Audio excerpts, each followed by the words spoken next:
Como uma pessoa vira lenda? O que acontece na vida dos poucos que são elevados à grandeza? É difícil saber. Mas em toda a história, há apenas um pequeno número de figuras que realmente se sobressaíram. E nenhuma é tão brilhante quanto Napoleão Bonaparte.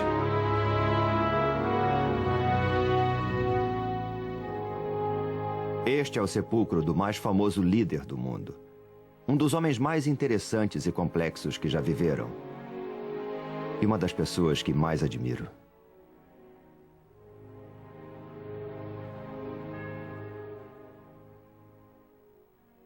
Napoleão Bonaparte está enterrado aqui. Há mais livros escritos sobre Napoleão do que sobre qualquer outro homem. Mas ninguém fica famoso assim só porque foi um grande general. Ele era um gênio. Interessava-se por tudo. Arte, literatura, matemática. Sabe como são numeradas nossas casas? Números pares de um lado da rua, números ímpares do outro? Foi ideia de Napoleão. Apesar de toda a sua fama, houve um ano misterioso em sua vida sobre o qual não se sabe muita coisa. E foi quando o jovem general se transformou em Napoleão o Grande. Foi o ano que mudou o mundo.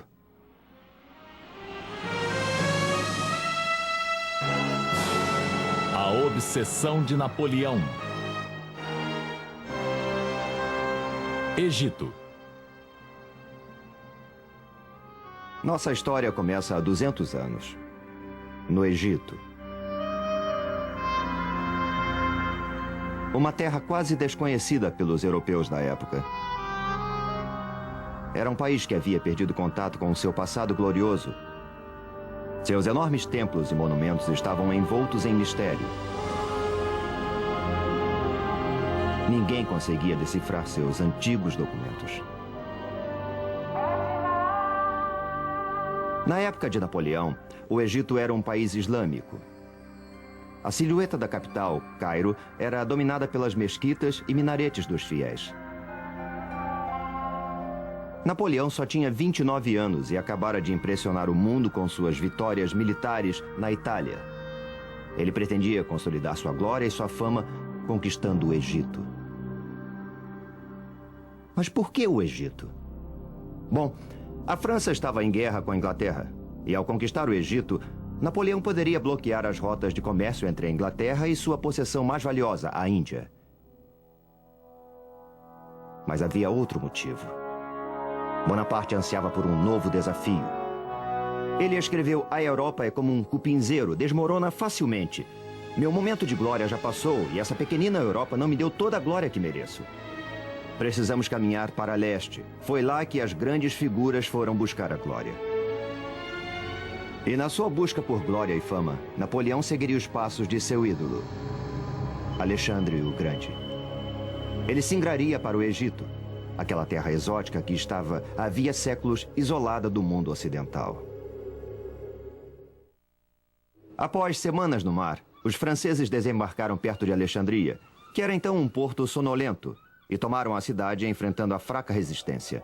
O Egito não era sequer governado por egípcios. Os guerreiros mamelucos controlavam o país.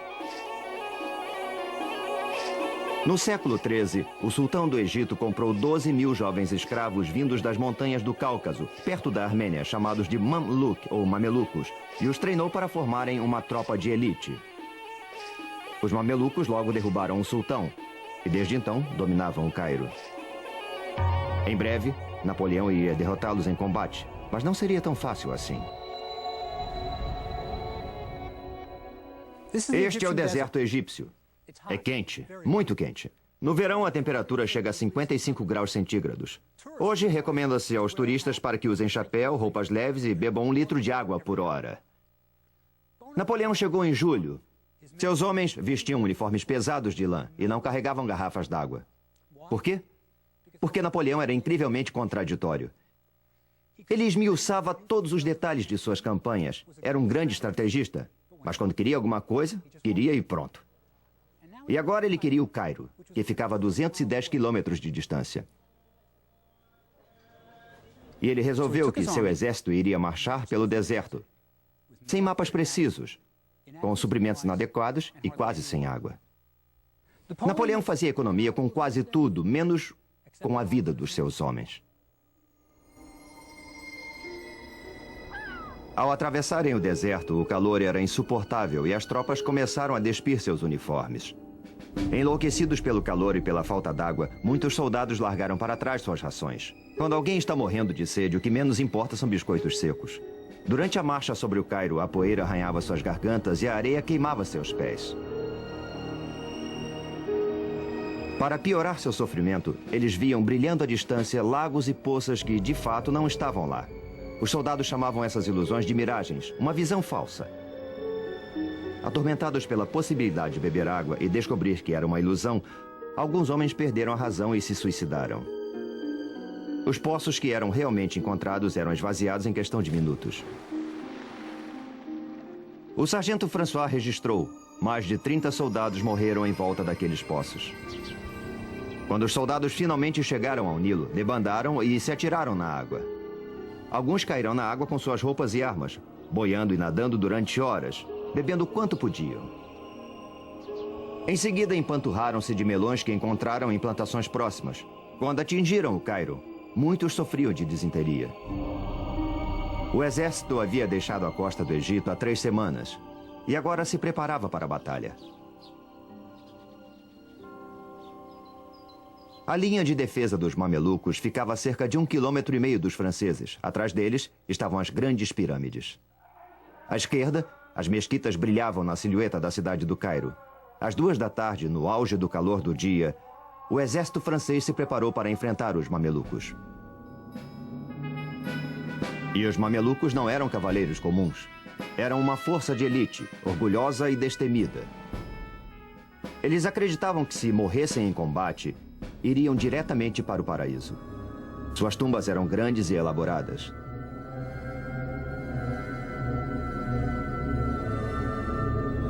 Napoleão deu ordens para que suas divisões se colocassem em formação quadrada, tradicional. Rifles apontados para fora, suprimentos e cavalaria ao centro e artilharia nos 4 cantos. A Batalha das Pirâmides foi inédita. Pela primeira vez na história, um exército profissional europeu enfrentava uma força oriental de elite. A batalha poderia ser intitulada O Leste enfrenta o Oeste. Os mamelucos estavam preparados e confiantes.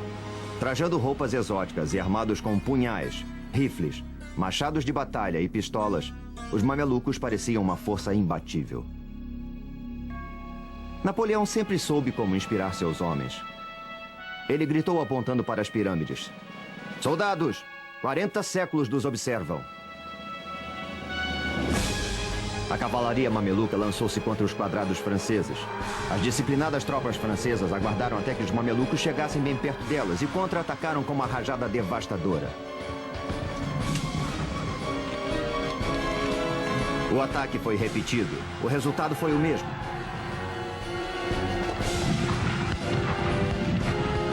Os cadáveres dos mamelucos cobriram o campo de batalha.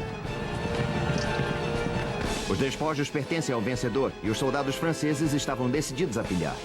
Eles limparam os mamelucos caídos de suas joias, ouro, prata e recolheram suas belas armas. Era o prêmio que recebiam por tudo que tinham sofrido. As coisas pareciam ir muito bem. Napoleão havia conquistado o Egito. Bem, Bonaparte havia capturado Cairo e seus oficiais logo ocuparam os palácios abandonados pelos mamelucos, às vezes herdando até seus haréns.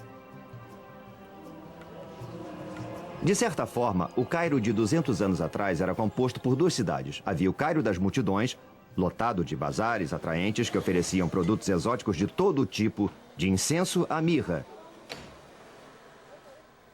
Os artesãos faziam cestos, tapetes, cerâmica.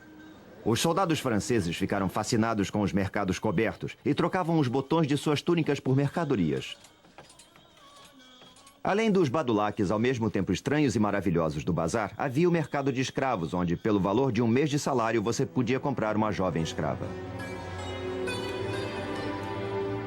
E havia também o glorioso Cairo dos mamelucos, cujos misteriosos palácios eram cheios de quartos secretos.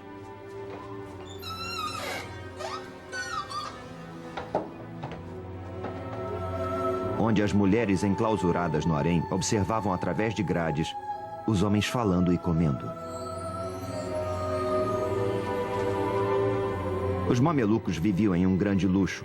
com mosaicos nos pisos e escadarias de mármore, alabastro e granito polido. Havia um banheiro em cada andar e as janelas eram de vidro.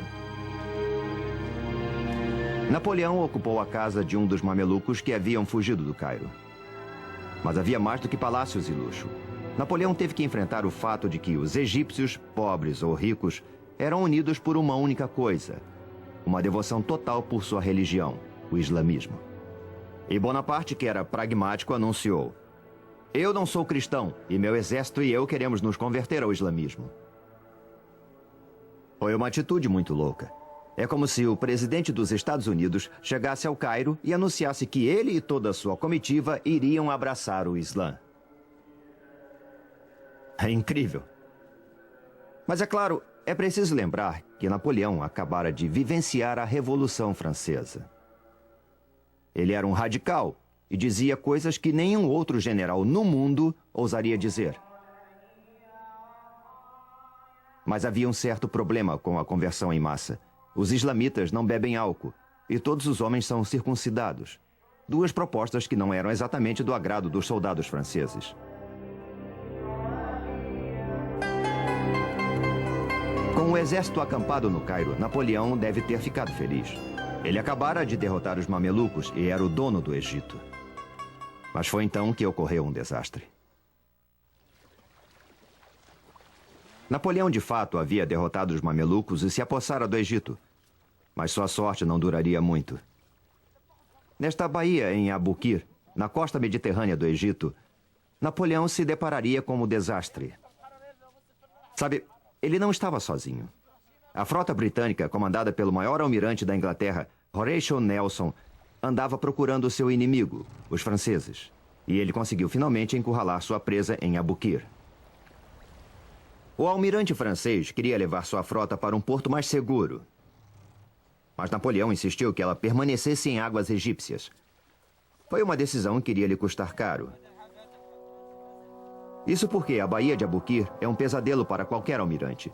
Uma baía rasa e sem proteção, que só é utilizada hoje por pescadores. E mesmo eles jamais sonhariam com passar a noite aqui, muito menos passar um mês ancorados neste local. O almirante francês Brie ancorou sua frota o mais perto da costa que ele julgava possível e mandou apontar todos os canhões para o mar aberto, prevenindo-se para o caso de Nelson vir a atacar, que foi exatamente o que aconteceu. Às 2 horas da tarde do dia do 1º de agosto, Nelson viu a frota francesa inteira ancorada na Baía de Abukir. Se ele parasse para aguardar o restante de sua frota, teria que esperar umas 6 horas para atacar. Ele só podia contar com 2 horas antes de o sol se pôr. Mas mesmo assim, Nelson resolveu se engajar na batalha naval mais espontânea de toda a história.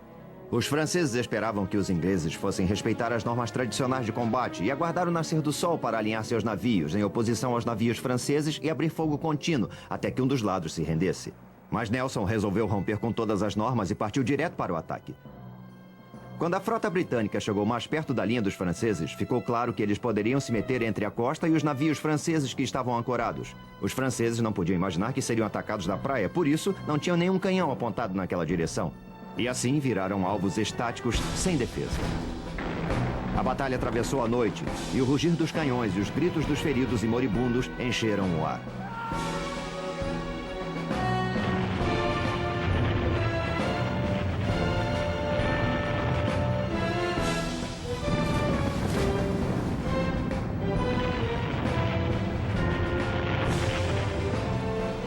O Orient, que era o maior navio do mundo com 120 canhões, estava prestes a perecer.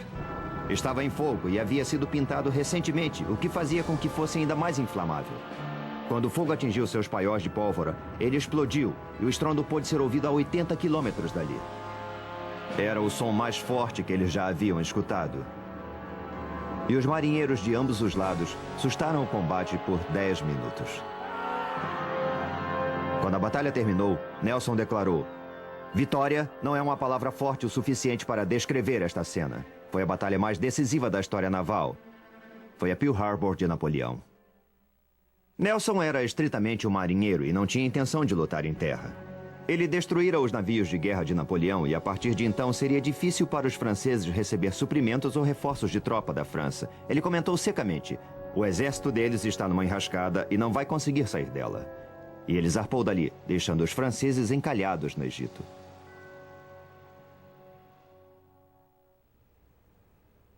Imagine a situação de Napoleão. A sua frota havia sido destruída. Ele estava isolado.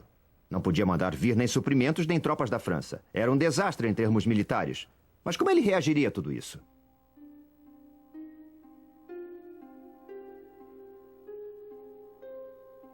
Ele funda um instituto de estudos científicos no Egito. Ele não é um soldado como os outros. Ele é um general com uma tremenda força de vontade e enorme habilidade intelectual. O Instituto de Napoleão foi constituído por cientistas, pesquisadores e artistas que ele havia trazido consigo para estudar todos os aspectos do Egito. Um dos favoritos era Vivant Denon, o artista que ajudou Napoleão a levar a arte italiana para a França durante a campanha da Itália. Aos 55 anos, Denon era um dos membros mais velhos da campanha do Egito, mas não se importava com as balas zunindo sobre sua cabeça enquanto fazia esboços dos templos. E havia também o general Caffarelli, que comandava o batalhão de engenharia. Ele havia perdido uma perna lutando na Alemanha e andava por todo lado com uma perna de pau. Napoleão gostava de sua animação e levava Caffarelli para onde fosse. Na primeira reunião do Instituto, Napoleão, que era o vice-presidente, sugeriu assuntos para pesquisa, tais como: haverá formas de melhorar o pão?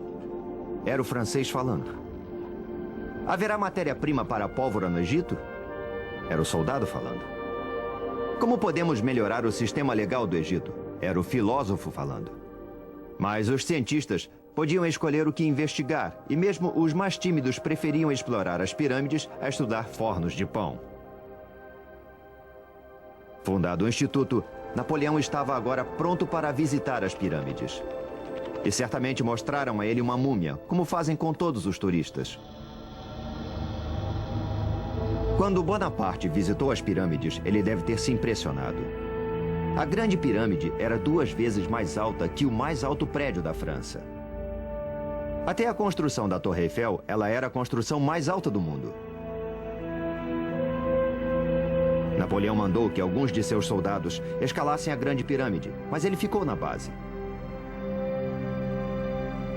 Com sua ativamente matemática, ele calculou de cabeça que as pedras contidas nas 3 grandes pirâmides seriam suficientes para erguer um muro de 1 metro de espessura e 3 de altura, cercando toda a França.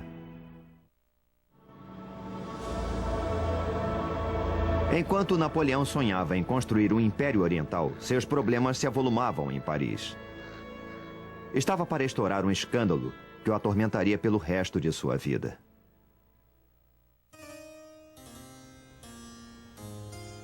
Antes de sair da França rumo ao Egito, Napoleão havia se casado com Josefina, uma viúva mais velha do que ele, que tinha péssima reputação. Logo que ele chegou ao Egito, Josefina começou a confirmar sua reputação de gastadeira e boa vida. Ela gastava o dinheiro de seu marido como se fosse água. Comprou Malmaison, um castelo nos subúrbios de Paris, e passou a mobiliá-lo em alto luxo. Ela era indiscreta. Exibia-se em Paris com uma série de rapazes elegantes. O povo começou a falar. Napoleão preferiu ignorar as cartas que chegavam a ele, acusando-a de infidelidade, tentando negar o óbvio. Napoleão entendia muito bem de homens. Ele conseguia que eles fizessem tudo o que ele queria. Mas quando chegava a vez das mulheres, ele ficava perdido. Não fosse assim, ele jamais teria se casado com Josefina. Napoleão teve finalmente que reconhecer a realidade da infidelidade de Josefina. Aborrecido com as travessuras de Josefina, Napoleão logo encontrou guarida nos braços de Pauline Fourré, que tinha 20 anos e era casada com um de seus tenentes. O tenente Fourré foi transferido para Paris e Pauline mudou-se para uma mansão vizinha de Napoleão. Enquanto o amor florescia entre o casal, o Instituto Científico iniciou seus estudos sobre o Egito. O artista Denon ficou maravilhado com a visão da esfinge e escreveu: embora suas proporções sejam colossais, os contornos que foram preservados são tão graciosos quanto puros. A expressão da face é gentil, graciosa e serena. A boca, com lábios grossos, tem uma curva sensual e um acabamento realmente admirável. É como se ela estivesse viva. Denon queria ver o restante do Egito e acompanhou o exército francês que perseguia os mamelucos ao sul. Ele seria o primeiro europeu a fazer imagens dos monumentos do sul que remontam ao passado remoto do Egito. Ele teria sorte de se maravilhar com os grandes templos, em Karnak e em Luxor. De desenhar as misteriosas esculturas do Vale dos Reis e de apreciar os colossos de Memnon. Ele registrou tudo. Seu único receio era não ter tempo ou materiais em quantidades suficientes. E, de fato, os seus lápis terminaram e ele resolveu o problema derretendo balas de chumbo e improvisando. Em inglês, a expressão lápis de chumbo persiste até hoje. Encantado com as antiguidades do Egito, Denon sempre pedia aos soldados mais tempo para desenhar os templos e as tumbas. Ele foi o primeiro artista profissional a entrar no Vale dos Reis, o lendário local de sepultamento dos faraós do Egito. Denon nunca havia visto uma paisagem semelhante. Um vale isolado de uma brancura que brilha ao sol, completamente estéril, e com o que pareciam ser cavernas cavadas nas encostas cheias de detritos. As tumbas dos reis ficavam lá dentro. Ele quase se desesperou tentando registrar as pinturas das tumbas com suas cores vibrantes. Como é possível abandonar estas preciosidades sem fazer um registro delas? Como retornar sem um desenho para mostrar? Eu implorei por um quarto de hora. Me deram 20 minutos. Uma pessoa segurava uma fita métrica sobre cada objeto para qual eu apontava, e eu pude terminar minha tarefa com graça e perfeição. Denon não era o único cientista que trabalhava no Vale dos Reis na ocasião. 2 dos membros mais jovens do Instituto, René de Villiers e Prosper Gelois, estavam lá também, aproveitando-o ao máximo.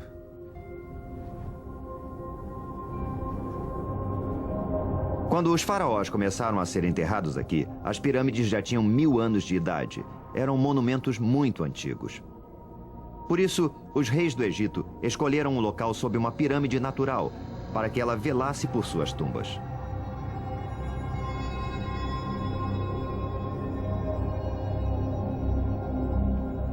Os 2 jovens engenheiros, alegres e em busca de aventuras, subiram do Vale dos Reis para outro vale, onde não havia tumbas pelo que se sabia. Eles descobriram uma.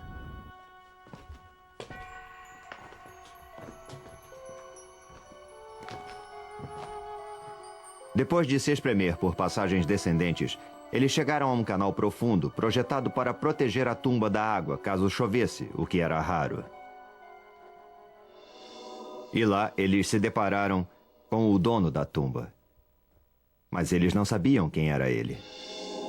Ainda decorreriam 20 anos antes que se pudesse decifrar os hieróglifos e ler os nomes. Nossos jovens amigos haviam descoberto a tumba de Amenhotep III, um dos maiores reis do Egito. Foi ele quem ergueu alguns dos mais importantes monumentos do Egito. Eles tampouco sabiam que Amenhotep reinou por 28 anos. Tempo bastante para construir uma enorme tumba. Eles exploraram os salões cheios de pilastras. Salas laterais cheias de mistério e pinturas mágicas nas paredes. Chegaram, por fim, à câmara fúnebre, onde encontraram o sarcófago violado. Mas Amenhotep não estava lá. Ladrões de tumbas do passado já haviam estado ali há milhares de anos. 2 séculos de pesquisa se seguiram aos 2 jovens cientistas. Os pesquisadores iriam descobrir tesouros incríveis no Vale dos Reis, múmias de faraós, o ouro de Tutankhamon. Mas Napoleão não chegaria a ver o vale. Uma revolta irrompera no Cairo, e ele lutava por sua vida.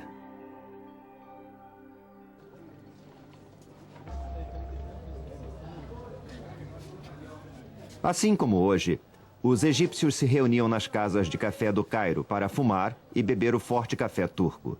Nem pensar em leite por aqui. A conversa era sempre sobre política e sobre a invasão francesa, mas os sussurros eram de revolta. Napoleão começava a perder controle sobre a cidade.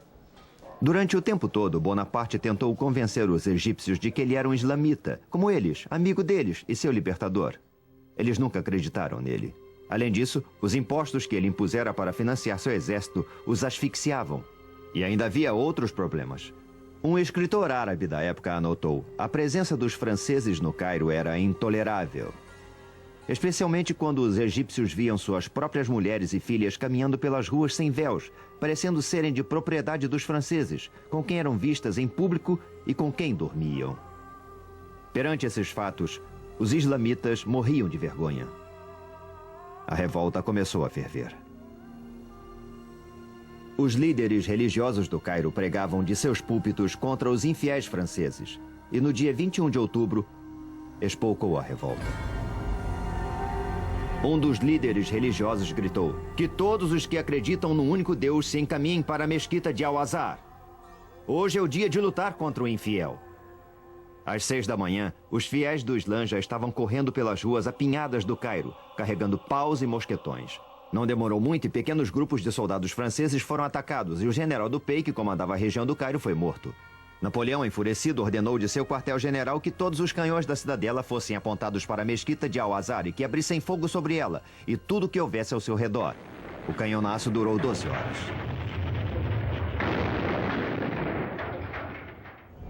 Um árabe relembrou: o bombardeio foi tão terrível que as pessoas corriam para as ruas e se escondiam em buracos.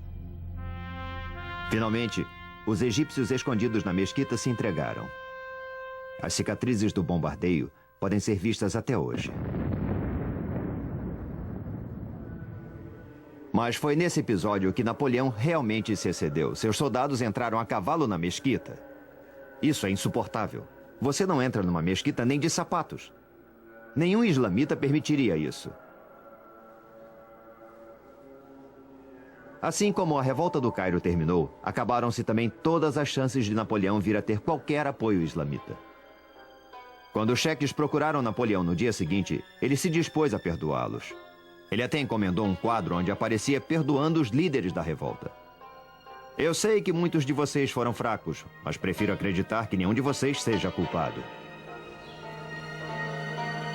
Mas quando os cheques saíram, Napoleão ordenou que todos os que haviam participado da revolta fossem presos e levados para o quartel-general do exército na cidadela. Lá, em segredo, de madrugada, os rebeldes foram decapitados e seus corpos lançados ao Nilo. Napoleão estava aprendendo a se comportar como um ditador oriental. Napoleão só havia passado 4 meses no Egito, mas muita coisa já havia acontecido. Ele derrotara os mamelucos, estabelecido um instituto científico, perdido toda uma frota, esmagado uma revolta e descoberto que sua esposa, Josefina, o traía. Agora ele enfrentava outro problema. Os turcos estavam concentrando tropas na Terra Santa. Bonaparte resolveu marchar até lá e destruí-los antes que eles se tornassem uma ameaça séria contra ele. Seu exército passou por muitas vilas, sem sofrer resistência, e chegou a Jaffa, que hoje é um subúrbio de Tel Aviv. Por trás dos muros da cidade, 3.000 soldados turcos uniram-se aos cidadãos para resistir. Napoleão bombardeou a cidade com tudo o que tinha. Finalmente, ele enviou emissários para negociar as condições da rendição. Mas os turcos mataram os emissários e mostraram suas cabeças do alto das fortificações. Quando as tropas francesas conseguiram, por fim, tomar a cidade, foram à loucura. Napoleão anotou em seu diário: a fúria dos soldados estava no seu auge. Todos foram mortos na espada. Ao ser saqueada, a cidade experimentou os horrores de ser arrasada. O massacre foi terrível. Os soldados viraram animais, enfiando baionetas em velhos e bebês, estuprando meninas ainda presas aos braços dos cadáveres de suas mães, enquanto o ar se enchia com os gritos de piedade dos doentes e dos velhos. Mas isso foi só o princípio. Nem sempre esta praia foi cena de diversão familiar ou de natação. Quando Napoleão esteve aqui, 3.000 soldados turcos, aos quais os oficiais de Bonaparte haviam garantido tratamento de prisioneiros de guerra, renderam-se. Quando Napoleão viu seus oficiais retornando com milhares de prisioneiros, perguntou: o que vou fazer com eles? Escoltar os prisioneiros de volta ao Cairo mobilizaria um número enorme de soldados. Absorvê-los no exército seria muito difícil. Alimentá-los, impossível. Libertá-los, impensável. Aconteceu uma coisa terrível aqui há 200 anos. Napoleão mandou matar 3.000 prisioneiros turcos. Eles foram ordenados a marchar até a praia e os franceses abriram fogo. O mar ficou logo vermelho com tanto sangue. E os soldados receberam ordens para usar baionetas, para economizar munição. Um massacre assim jamais ocorreria na Europa. Mas Napoleão não estava na Europa. Ele estava se comportando como um déspota oriental. E sabe, foram precisos 3 dias para matar todos aqueles prisioneiros turcos. E até mesmo os turcos que nadaram para ilhotas distantes foram caçados e mortos à baioneta para economizar balas. Napoleão precisava de toda a munição que ainda tinha. Seus problemas estavam apenas começando.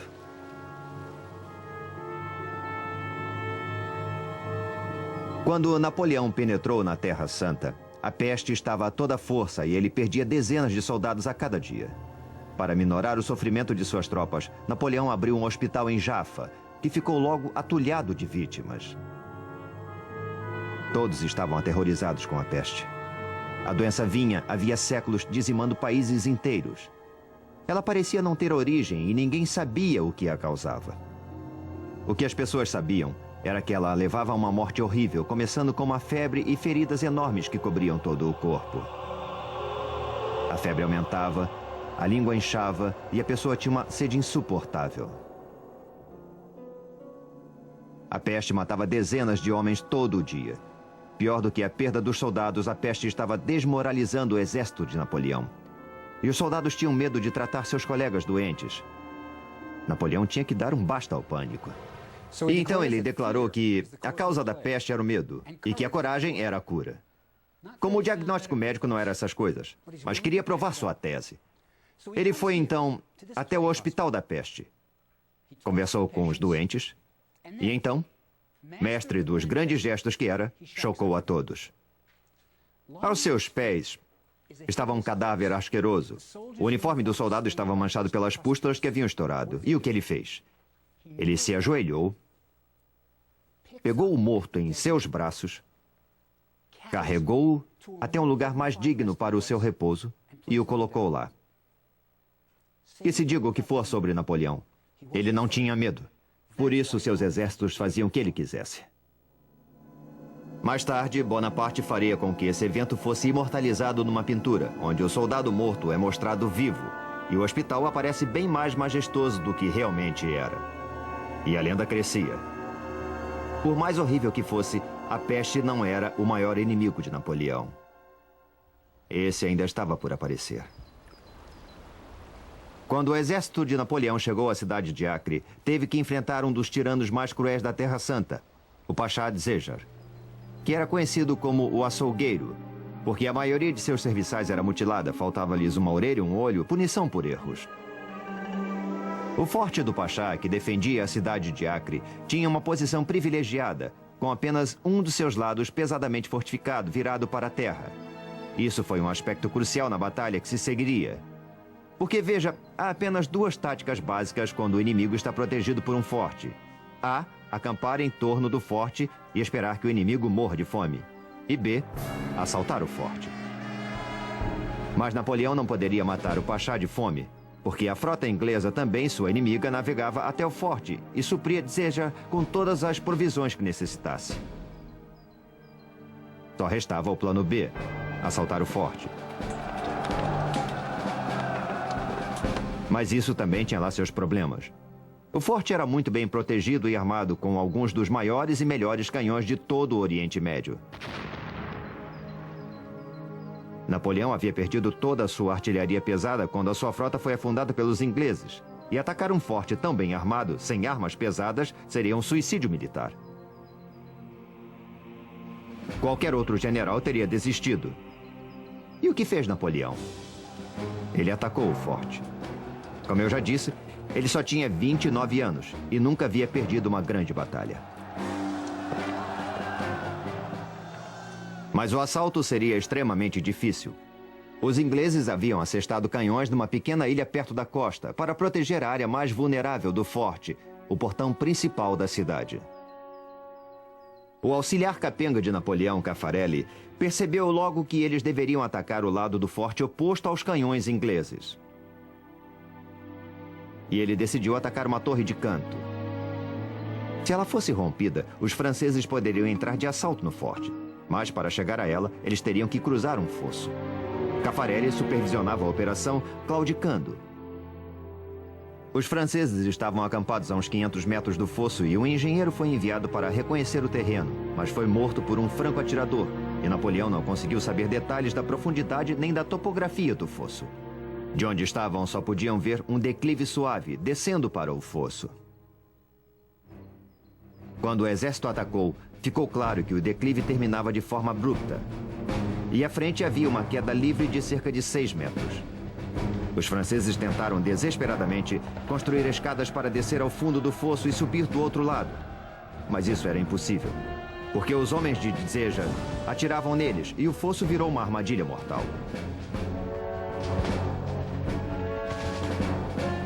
Napoleão odiava situações de sítio porque as tropas eram forçadas a atacar uma pequena área. Ele gostava de batalhas que envolvessem movimentos de tropa, onde sua estratégia genial pudesse ser utilizada. O sítio não era o seu esporte predileto. E suas tropas começavam a ficar sem munição.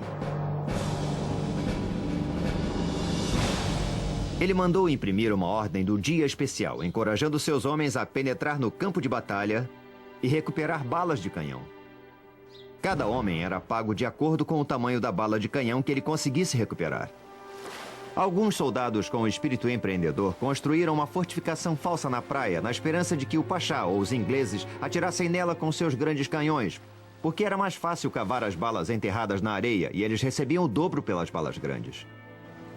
O dinheiro extra era muito bem-vindo, pois havia meses que eles não recebiam seus soldos. Apesar de todos os esforços de Napoleão, a cidade de Acre não caía e chegou a notícia de que mais tropas turcas estavam se preparando para invadir o Egito. Napoleão teve que desmontar sua tenda e escapar na escuridão da noite. Ele acabara de sofrer sua primeira grande derrota em combate. Mas se você lesse a mensagem que ele enviou ao Cairo, jamais saberia disso. Arrasei o palácio de Dzéjar e as fortificações de Acre. Bombardeei a cidade com tal intensidade que não sobrou pedra sobre pedra. Exemplo perfeito de redução de perdas. O forte continua lá até hoje na costa de Israel.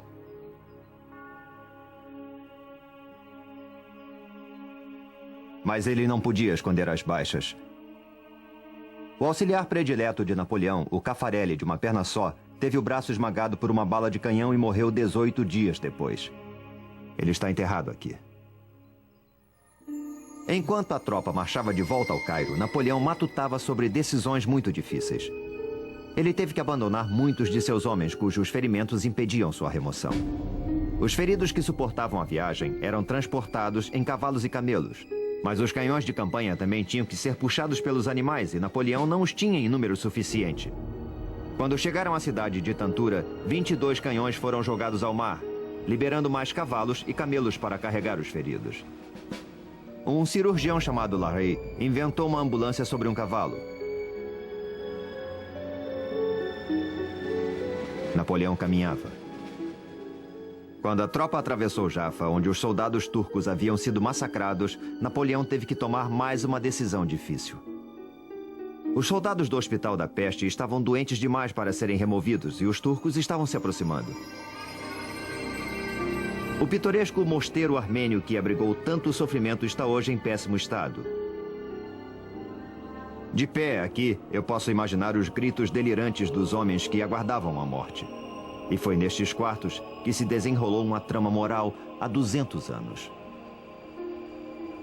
Napoleão ordenou que os franceses que sofriam da peste fossem envenenados para não deixá-los serem torturados pelos homens de Dzéjar. O veneno foi ministrado pelo farmacêutico-chefe do exército que deliberadamente deu a cada paciente uma dose muito pequena, por isso alguns sobreviveram para contar a história. Tempos depois, Napoleão insistiu que o veneno havia sido colocado na cabeceira de cada paciente, para que eles o tomassem voluntariamente para morrer em vez de cair nas mãos do inimigo. Quando o exército se aproximava do Cairo, Napoleão ordenou uma parada. Ele tinha um plano. Os feridos foram deixados em povoados fora da cidade. Os saudáveis entraram em formação e, com as bandeiras capturadas à frente e a banda tocando a toda altura, o exército entrou triunfal no Cairo, pela Bab el-Nasser, o Portão da Vitória. Ele não só entrou pelo Portão da Vitória, como renomeou suas torres com nomes de seus compatriotas. Ainda é possível ver as inscrições. Napoleão era um herói, ou pelo menos, era essa a sua versão dos fatos. Ele sabia que a campanha do Egito estava perdida. Mas ele mesmo estava longe do fim. Napoleão compreendeu que a campanha do Egito estava perdida. Ele havia sido completamente derrotado em Acre. Perdia centenas de homens a cada dia por causa da peste e não tinha como obter reforços. Bom, se ele não tinha chegado à glória no Egito, talvez chegasse na Europa. Ele mandou chamar o seu subordinado direto, o general Kleber, ao forte em Roseta. Mas Napoleão não pretendia estar presente ao encontro. Quando Kleber chegou ao forte, Napoleão já estava a quilômetros de distância, na costa de Alexandria, a bordo de um navio. Ele iria abandonar o Egito para sempre. Ele não disse nada a Pauline, sua amante. Não contou ao exército. Não disse nada nem ao seu subordinado direto, general Kleber. Eu acho que ele não queria ficar frente a frente com Kleber. Ao invés disso, ele deixou um pacote que continha uma carta. Essa carta revela muito sobre o caráter de Napoleão. Aqui ele diz que notícias que recebera da Europa haviam forçado sua ida à França. E aqui embaixo ele diz: eu sofro ao ter que deixar meus soldados de quem tanto gosto, mas vai ser uma separação temporária. Boa sorte. Pobre Kleber. Passou a chefiar um exército dizimado pela peste, sem esperança de receber reforços, e ainda mais. Napoleão ordena que os impostos sejam cobrados e que prossigam as vitórias militares. Napoleão conseguira de novo. Ele deu uma aparência positiva ao seu próprio desastre militar. E o truque funcionou. Bonaparte voltou a Paris, não como um general derrotado que abandonara um exército dizimado. Ele voltou como um herói. Ele mandou que fossem cunhadas medalhas que o mostravam como libertador do Egito. E passou a comemorar vitórias que nunca existiram. Numa das medalhas, ele aparecia entrando no Egito como um imperador romano, numa carruagem puxada por 2 camelos. Bobagem total. Ele perdera a metade de seu exército, mas todo mundo acreditava na versão dele. Em poucas semanas, ele governava a França. Os seus sonhos de glória mudaram o rumo de muitas vidas. O general que ele deixou no comando, Kleber, foi assassinado no Cairo, menos de um ano depois. O exército continuou a ser dizimado pela peste e finalmente se rendeu aos ingleses em 1801. Os sobreviventes se sentiam felizes apenas por não terem perdido a vida. E os cientistas? Continuaram a colecionar antiguidades, pássaros e plantas até o dia da rendição. Quando eles souberam que todos os seus desenhos e coleções seriam confiscados, preferiram ir para a Inglaterra com seus espécimes do que voltar para a França sem eles. Os ingleses foram bonzinhos e deixaram que ficassem com tudo. Bom, com quase tudo. Sabe, alguns dos pesquisadores passaram todo o tempo copiando as inscrições em hieróglifos na esperança de que isso facilitasse a tarefa de decifrar a antiga linguagem. Aí eles deram sorte. Quando os soldados estavam escorando as fundações do forte em Roseta, encontraram antigos blocos de pedra marcados com hieróglifos. Um desses blocos, uma pedra grande, tinha inscrições tanto em hieróglifos quanto em grego arcaico. Eles sabiam que haviam encontrado uma coisa muito importante. Os ingleses não deixaram que os franceses ficassem com a pedra de Roseta e a levaram para a Inglaterra, onde está até hoje no Museu Britânico.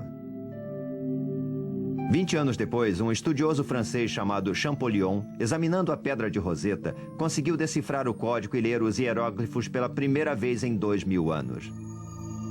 E fica claro que os hieróglifos foram decifrados em decorrência da paixão de Napoleão pela glória. Foi o início da egiptologia moderna que talvez seja o maior legado de Napoleão. E Napoleão? Bem, se você se lembra das aulas de história, ele acabou se coroando imperador. Mas no fim, sua impaciência e autoconfiança acabaram com ele. Assim como na campanha do Egito, Bonaparte invadiu a Rússia sem ter se preparado para o clima. Nesse caso, temperaturas de inverno que congelavam. Ele perdeu mais de 250 mil homens. Foi no Egito que Napoleão provou o poder absoluto pela primeira vez. À sombra das pirâmides, ele entendeu que podia inspirar homens a realizar tarefas quase que sobre-humanas. Foi no Egito que um jovem general chamado Bonaparte transformou-se em Napoleão o Grande. Depois de sua derrota final em Waterloo, Napoleão morreu no exílio, mas sempre quis ser enterrado na França. 20 anos depois, ele finalmente teve o seu desejo realizado. Quando seu corpo foi trazido de volta a Paris, era inverno. A temperatura estava abaixo de zero. O corpo de Napoleão atravessou as ruas numa carruagem dourada, em forma de templo, decorada nas cores púrpura e ouro. Velhos soldados, veteranos de Waterloo e das campanhas da Rússia e do Egito, se alinharam nas ruas, trajando uniformes velhos, que já não serviam para eles, para saudar seu imperador pela última vez. Foram distribuídas 36 mil entradas para o funeral. Mas a lenda era tão forte que houve mais de 250 mil pedidos. Apesar de suas falhas, Napoleão Bonaparte foi um grande homem. Um visionário que não respeitava limites. E seus homens se orgulhavam de terem participado de suas visões. E lá está ele, sob o grande domo. E o seu epitáfio: que ele descanse sob o domo. É um capacete digno da cabeça de um gigante. Versão brasileira Sincrovídeo.